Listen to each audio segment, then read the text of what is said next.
morning, everyone. This is the day that the Lord has made. We will rejoice and be glad in it.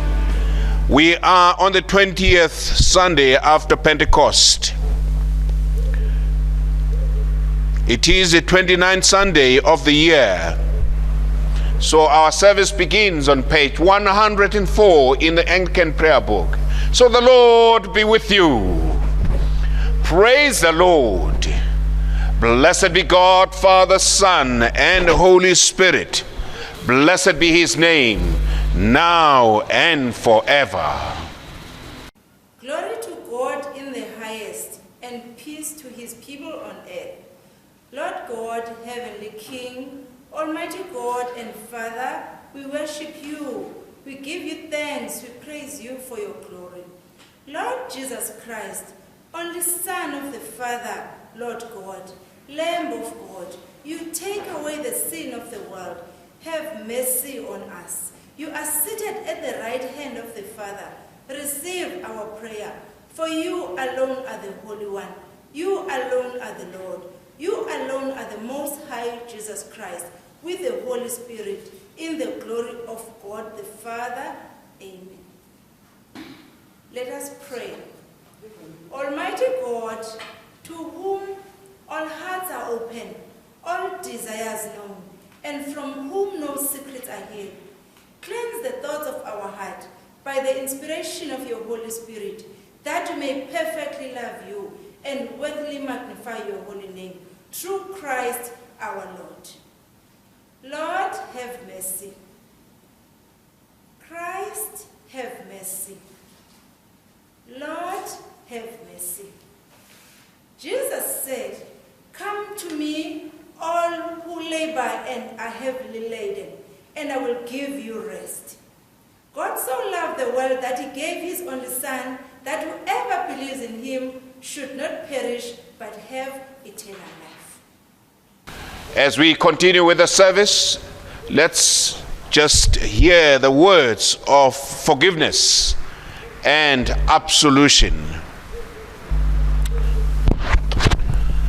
Almighty God, who forgives all who truly repent, have mercy on us, pardon our sins and set us free from them, confirm and strengthen us in all goodness, and keep us in eternal life through Jesus Christ our Lord. Let us pray the collect for today. Holy God, you govern all things in heaven and earth. Enable us to be obedient to your authority, that serving you in the world, we will be faithful witnesses of your kingdom. Through Jesus Christ our Lord, who lives and reigns with you and the Holy Spirit, one God, now and forever. Amen. A reading from Exodus 33, verse 12 to 23. Moses said to the Lord, "It is true that you have told me to lead these people to that land, but you did not tell me whom you had sent with me. You have said that you know me well and are pleased with me. Now, if you are, tell me your plans so that I may serve you and continue to please you. Remember also that you have chosen this nation to be your own." The Lord said, "I will go with you and I will give you victory." Moses replied, "If you do not go with us, don't make us leave this place. How will anyone know that you are pleased with your people and with me if you do not go with us? Your presence with us will distinguish us from any other nation on earth." The Lord said to Moses, "I will do just as you have asked, because I know you very well, and I am pleased with you." Then Moses requested, "Please let me see your dazzling light of your presence."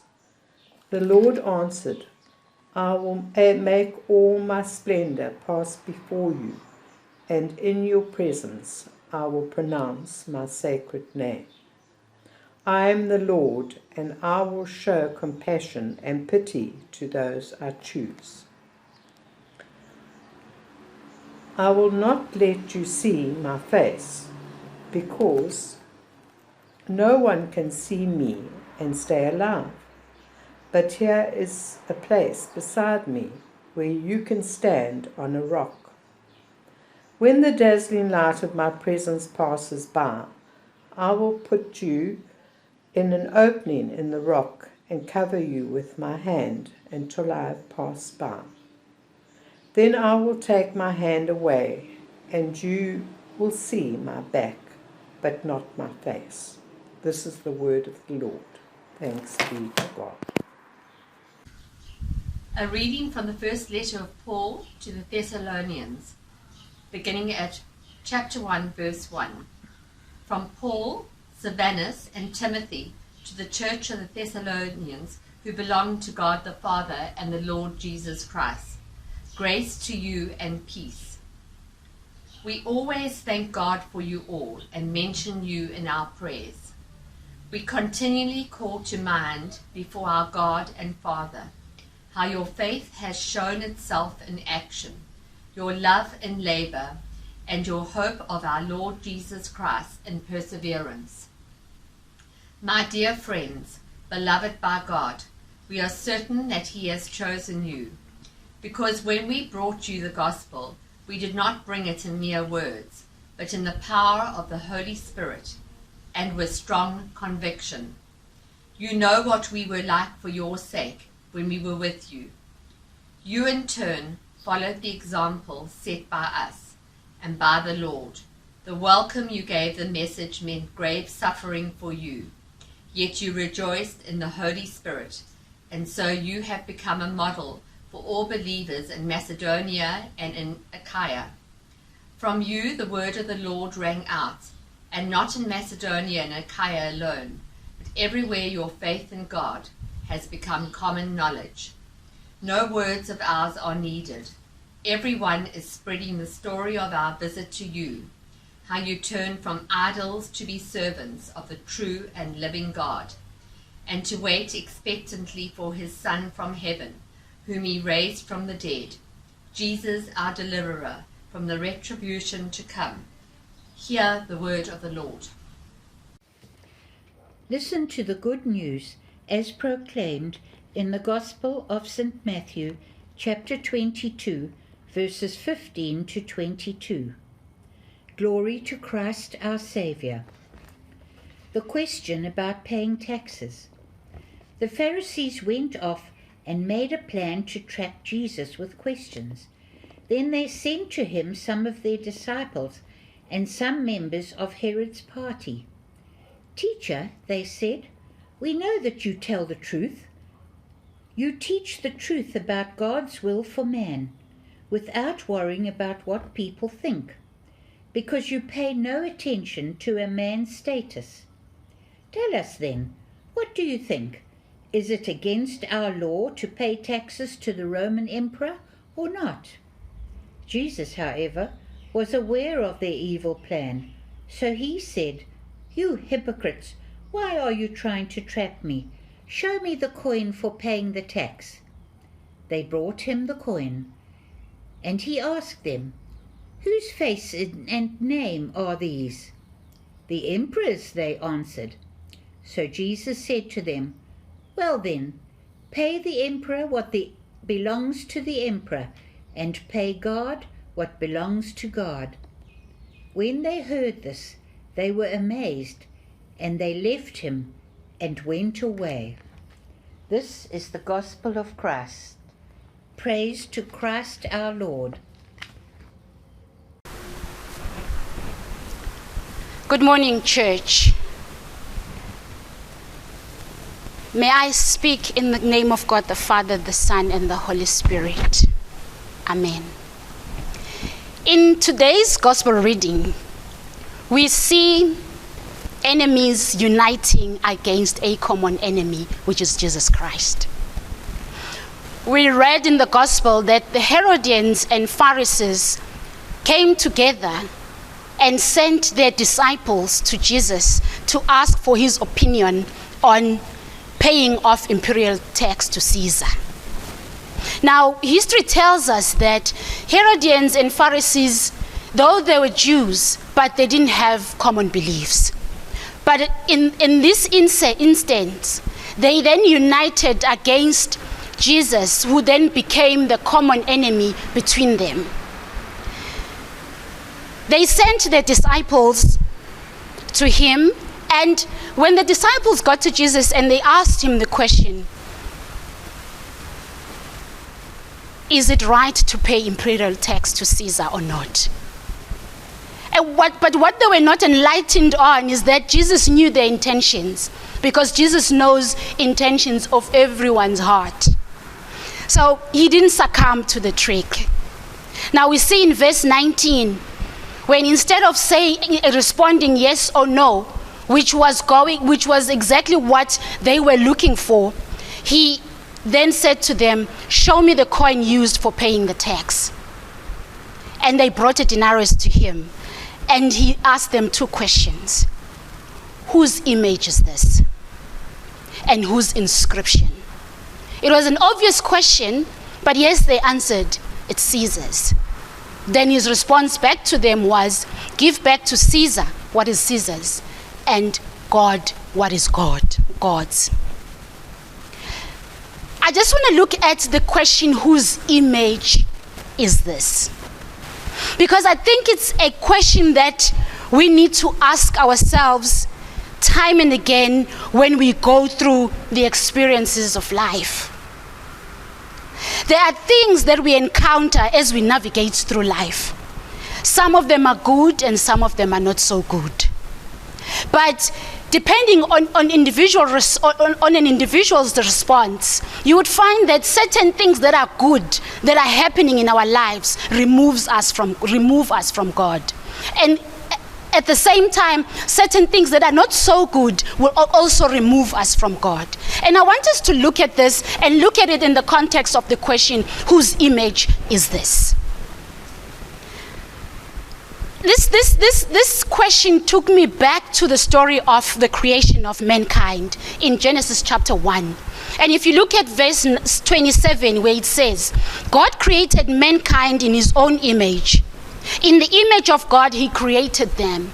Male and female, he created them. Which says you and I are created in the image of the Most High God, who is holy and perfect, who in him all things were made. And his divine attributes are inscripted on us. He did not create us to suffer, so much that he even sent his only son to set us free from our own sins. But you look around us these days and you see a lot of grief, a lot of hurt, a lot of suffering, a lot of pain. And I just wonder, why are we going through so much pain? If we can stand back and ask the question, whose image is this? Because I can assure you, when we begin to ask ourselves that question, we will quickly go to Genesis chapter 1, verse 27, and right there and then, we will get answers, and which will then direct us to a point where God wants us to be. I was reminded while preparing for this sermon of a museum that I visited once a while back, where they have a corner marked torture chambers. Now, in this corner, they have different displays of different methods of torture that were used in different countries in ancient days. But there was this one that caught my attention. It was a prisoner locked in the prison cell, and in front of him there was a plate of food and water. It's one of the torture methods they would use to starve the prisoners to death. You will end up seeing food, but you wouldn't be able to get to reach it and eat to nourish your body. And I quickly looked at it and thought to myself, could it be that the human race is going through the same experience?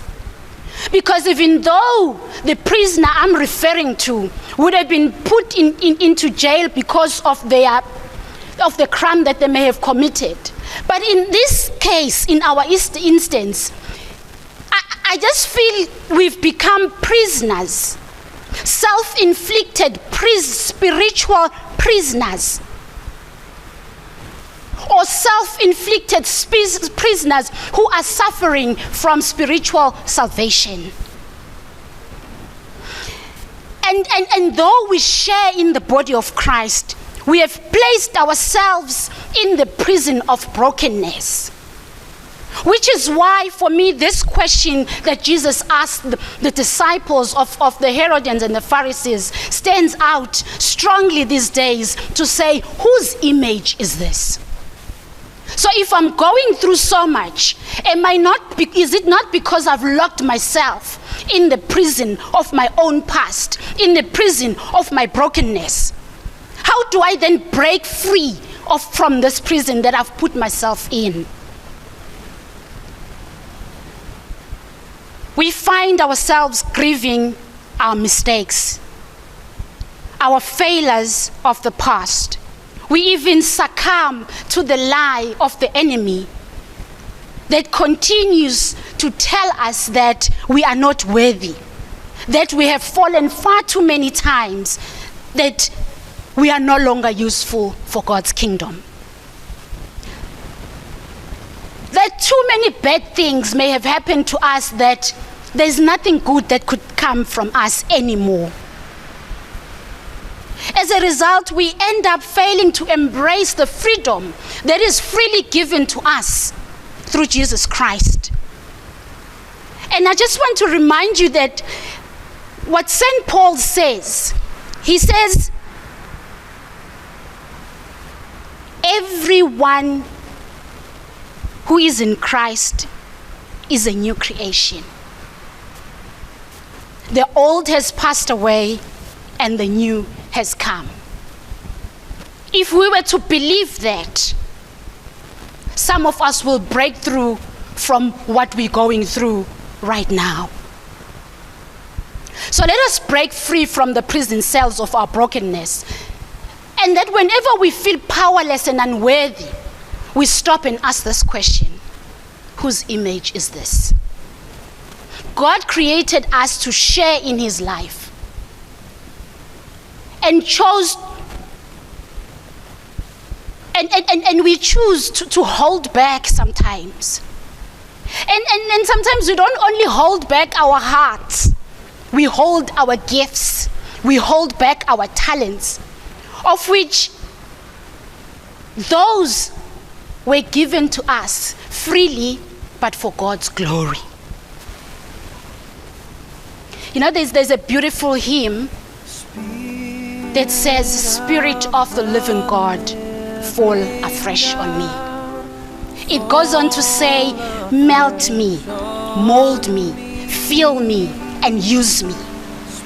If we can get into a point where we are vulnerable so much that we invite the Holy Spirit to melt us and mold us and use us and break free from the prison cells we sometimes put ourselves in, we will be free, children of God, free, and taking on the freedom that he really gave us for free, and all we need is to claim it.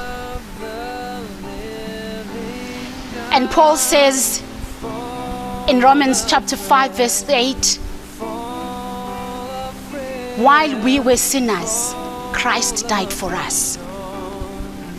He's not expecting us to be perfect before we can come to him. But he wants us to come to him as we are. And when we do that, we will be doing exactly what Jesus said to the Pharisees and Herodians, to give back to God what is God's. In the name of God the Father, the Son, and the Holy Spirit. Amen. It's continued in the form of the Nicene Creed on our Anglican prayer book on page 108.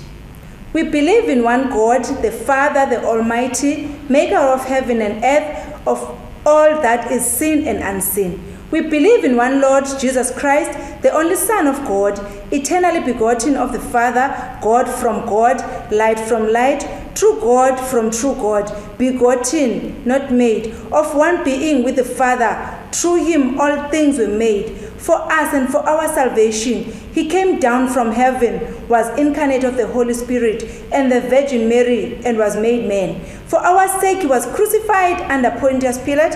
He suffered death and he was buried. On the third day he rose again, in accordance with the scriptures. He ascended into heaven and is seated at the right hand of the Father. He will come again in glory to judge the living and the dead, and his kingdom will have no end. We believe in the Holy Spirit, the Lord, the giver of life, who proceeds from the Father and the Son, who with the Father and the Son is worshipped and glorified, who has spoken through the prophets. We believe in one holy Catholic and Apostolic Church. We acknowledge one baptism for the forgiveness of sins. We look for the resurrection of the dead and the life of the world to come. Amen. Let us pray. As we celebrate the Holy Eucharist to the glory of God and in thanksgiving for his mercies, we pray for God's protection. We pray for God's goodness in our lives.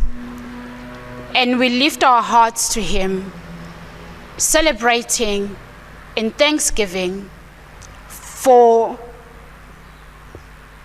all that he's done for us, especially during the past 7 months when we were locked down at home, not being able to attend services, but above all, battling the pandemic. We'll pray the general thanksgiving prayer found in page 94 in our Anglican prayer books. Let us pray together. Almighty God and merciful Father, we give you hearty thanks for all your goodness and loving kindness to us and to all people.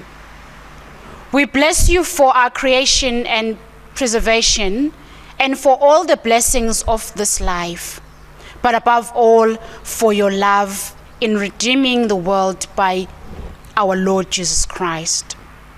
For the means of grace and for the hope of glory, give us a due sense of your mercy, that our hearts may be thankful and that we may praise you, not only with our lips but with our lives, by giving up ourselves to your service and by walking before you in holiness and righteousness all our days, through Jesus Christ our Lord. Amen. We are continuing then with a presentation of the elements for spiritual communion.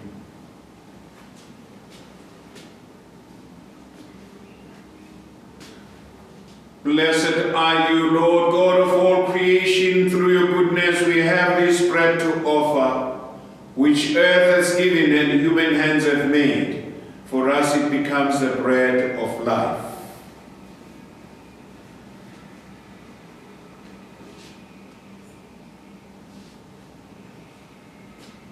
Blessed are you, Lord God of all creation. Through your goodness we have this wine to offer, fruit of the vine and work of human hands. For us it becomes the cup of salvation. Hear us, Father, and with your word and Holy Spirit, bless and sanctify this bread and wine, that it also may be the sacrament of the precious body and blood of your Son, Jesus Christ our Lord, who took the bread and the cup and said, "This is my body and my blood."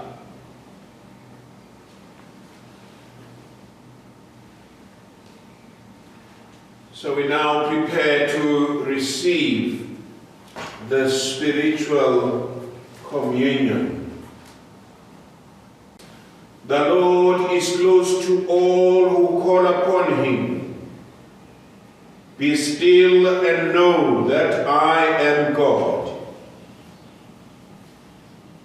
Lord, silence all the voices in my heart but yours.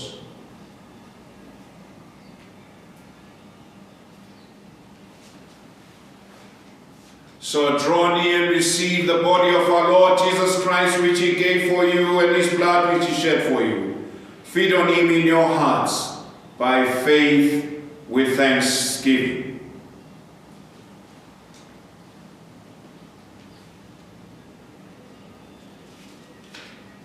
You can say these words after me.